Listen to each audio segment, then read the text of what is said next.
Hindi ko alam kung kaya ba wala pang pumapasok sa CR ay dahil nilak ni Clark o dahil talagang umaayon lang ang tadhana sa kanya.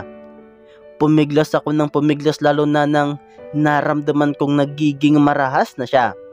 Mukha atang porsigido siya at walang salita ang makakapagpatigil sa kanya. "Tama na, Clark! Please don't do this!" Naiyak na ako sa kaba at sa pagkabigo. Hindi ako makapaniwala na nasa ganitong sitwasyon ako. Nang naramdaman ko ang pagkapunit ng damit ko sa harapan, ay bumuhos na ang luha ko. Paos na ako sa kakasigaw at nawawalan na ako ng pag-asa.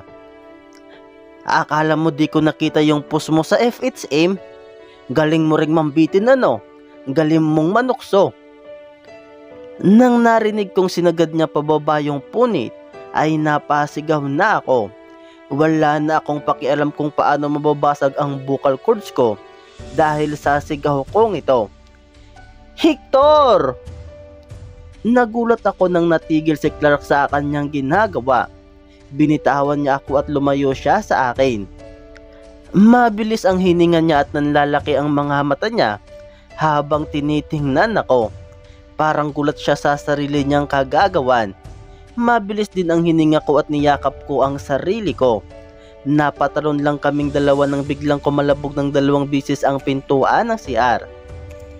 Para bang kanyon na tinututok at pinuputok doon sa sobrang lakas at sobrang ingay.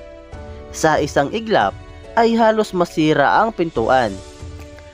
Nakita kong kakababa lang ni Hector ng kanyang paa. Sinipan niya iyong pintuan. Natagpuan niya agad ang titig ko. Nilingon niya si Clark na tulala sa gilid at agad niya itong sinuntok sa tiyan. Humandusay agad si Clark sa sahig ng CR. Sumigaw ako sa gulat. May mga taong nakiusyoso na rin. May narinig akong mga sigaw sa labas kahit na umaalingaw-ngaw pa rin ang ingay sa trance music ng bar. "You motherfucker!" Diretso ang isa pang suntok ni Hector sa mukha ni Clark. Dumugo ang mukha niya. May narinig na akong nagchichismisan at sumisigaw sa labas ng CR. Mukhang ngayon lang nila namamalayan. "Tumawag ng guard! Bouncer!" Sigaw ng mga tao. "Si Hector de la Merced iyan, di ba?" Nakita ko na agad na pumasok si Brandon at RJ bago pa man suntukin ulit ni Hector si Clark sa mukha. Nalaglag ang panga ni Brandon nang nakita niya ako sa may sink, pero imbis na daluhan ako, ay inawat niya na lang si Hector. Si Brandon at RJ ang umawat sa kanya. Walang ibang nangahas na pumasok sa CR dahil sa bilis ng pangyayari. Tinuro ni Hector si Clark, at sa unang pagkakataon, ngayon ko lang siya nakitang ganito kagalit. Kitang-kita ko ang paninigas ng braso niya sa pagtuturo kay Clark. "Walang yaka! Hinayaan kitang umaligid sa kanya dahil pinagkakatiwalaan ka niya, kahit paano. Pero ngayon, ganito, di kita tatantanan hanggang di ko mabasag yung mukha at katawan mo." Hindi gumalaw si Clark. Nakita ko lang na tumulo ang mga luha niya sa mga mata. Kita sa mukha niya ang pagsisisi sa nagawa. Kahit na ganon, ay hindi ko pa rin makuhang umaunawaan kung bakit ito nangyari. Kung bakit niya ito nagawa. At siguro ay kahit kailan, hindi ko iyon mauunawaan. "Hector!" Sigaw ni na RJ at Brandon nang nag-amba ulit siya ng suntok. "Come on, RJ! Tulungan mo na si Chiska na makalabas dito!" Sigaw ni Brandon habang inaawat niya si Hector. Itinayo ako ni RJ ng dahan-dahan. "Sorry, Chiska. I'm sorry." Malambing na boses ni Clark. "I don't need your sorry. Gusto ko na lang patayin ka ngayon." Sigaw ni Hector at di na napigilan ni Brandon ang paninipan ni Hector kay Clark. "Oy, oy, oy!" Sigaw ng mga kakarating lang na bouncer at guards na umaligid agad sa amin. Nasa gilid lang ako. Si Hector at Clark ang nasa gitna ng mga bouncer. "Hulihin nyo yan! Pinagtangkaan niya ang fiancé ko!" Sigaw ni Hector. "Hulihin nyo o makakapatay ako ng tao!" May otoridad na sigaw ni Hector. Chase! Umiiyak na si Clark habang pinapaligiran ng mga bouncer. I'm sorry. Inulit-ulit niya ito. Ngunit ayaw ko na iyong marinig. Hindi ko na kaya. Tama na. Ang dami nang nangyari at ito na yata ang pinakabangungot sa lahat. Umiyak ako at kinalas ko ang pagkakahawak ni RJ sa akin. Chase, san ka? Tanong niya habang hinuhubad ang jacket niya at sinuot sa akin. Thanks, uuwi na ako. Bulong ko at di ko na inalintahan ang paninitig ng ibang taong nakikiusyoso sa nangyari. Iyahatid na kita, Chase. Ani RJ. Umiling ako at tumalikod. Chis ka! Sigaw ni Hector nang papalayo na ako. Hindi ko siya nilingon. Pinagpatuloy ko ang paglabas ko sa bar. Hawak-hawak ko ang magkabilang sleeve ng jacket ni RJ. Naramdaman ko ang pagtakbo ni Hector patungo sa akin. Francisca! Sigaw niya ulit ngunit di ko na siya nilingon. Hinigit niya ang braso ko at hinarap niya ako sa kanya. Medyo nagulat siya nang nakita ako. Paano ba naman kasi panay ang buhos ng luha ko kahit na pinipigilan ko? Kakausapin ka ng mga pulis tsaka ng guards para maimbestigahan ang... Ayoko na. Ayokong pag-usapan. Mahinahon kong sinabi. Chiska, you almost got raped. Hindi ako kumibok. Sinubukan kong talikuran siya, ngunit hinigit niya ulit ako paharap. Alam ko ang punto ni Hector, kaya lang hindi ko alam kung paano ko iyon haharapin. Ex ko si Clark, minahal ko siya noon, pinagkatiwalaan at nirespeto. Nawala iyon lahat dahil niloko niya ako, ngunit ngayong may ganito nang nangyari ay pakiramdam ko, ibang tao na siya.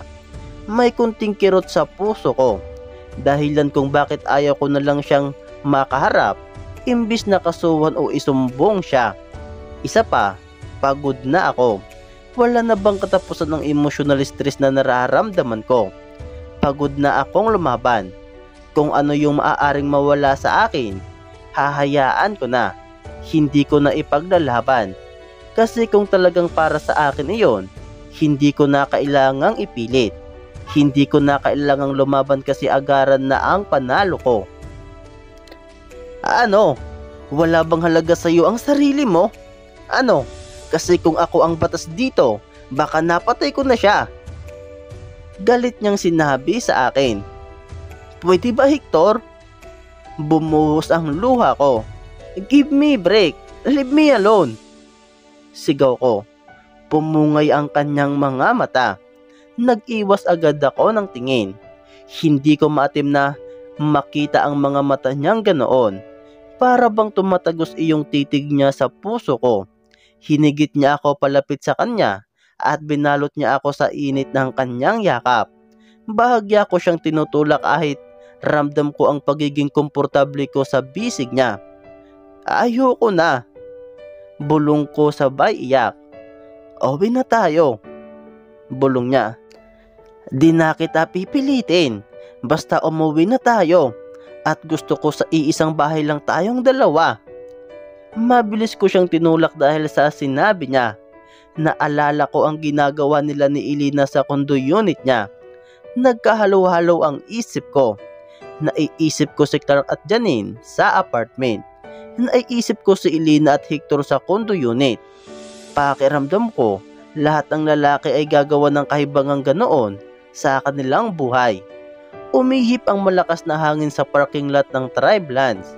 Umiling ako sa kumikislap na mga mata ni Hector. Niyakap ko ang itim na jacket na bigay sa akin ni RJ at napayo ko ako. Bumalik ka na lang sa kondo mo kung nasaan si Elena. Bago ko siya iniwan, ay nakita kong namilog ang mga mata niya sa gulat. Naglakad ako ng mabuti kahit na umaalon pa rin ang paningin ko dahil sa alak at sa luhang nagbabadya sa mga mata ko. What the? Chiska! Sigaw niya. Di ako tumigil sa paglayo. Malapit na ako sa may mga taxi. Hindi ko siya lilingunin. Hector, ay suyo to. Kayong dalawa sa kundo mo. At ano sa tingin mo ang maiisip kong ginagawa nyo doon? Chiska de la Merced, I am talking to you. Sigaw niya ulit. De la Merced ka riyan. I will be an Alde forever. Baka naman Elena de la Merced ang ibig mong sabihin?